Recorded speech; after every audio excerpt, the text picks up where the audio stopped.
Japan में police ने taxi driver पर 50 खवातीन का रेप करने का शुबा जाहिर किया है। साबिक टैक्सी ड्राइवर को खातून मुसाफिर को नशा आवर दवा देकर ज्यादती करने के इल्जाम में गिरफ्तार किया गया है।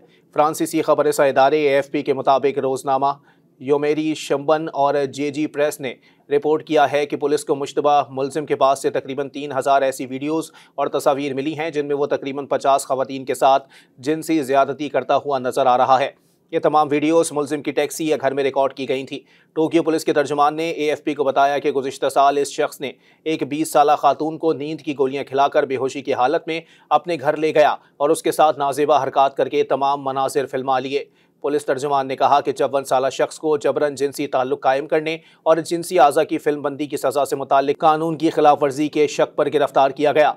जापानी मीडिया की रिपोर्ट्स के मुताबिक मुतासरा खातून के बालों में नींद की गोलियों के असरात पाए गए थे। रिपोर्ट्स में बताया गया है कि मुलजिम के फ़ोन और दीगर आलात से बरामद की गई वीडियोज़ 2008 तक की हैं। मीडिया रिपोर्ट्स में यह भी बताया गया है कि मुलजिम को गुज़िश्ता साल अक्टूबर में एक खातून को नशा देकर 40,000 यन लूटने के शुबे में गिरफ्तार किया गया है। बाद अज़ां मुलजिम को रिहा कर दिया गया था, लेकिन दिसंबर में मुबैना तौर पर नाजेबा हरकतों के इल्ज़ाम में दोबारा हिरासत में ले लिया गया। हुक्काम वाक़ये की मुकम्मल तहकीकात कर रहे हैं। इब्तदाई इत्तलात के मुताबिक मुतासरा खवातीन को उसने टैक्सी में सवार होने के बाद नशावर बनाया था। पुलिस ने मुतअद्दिद शिकायत मौसूल होने के बाद मुलजिम को हिरासत में लिया है।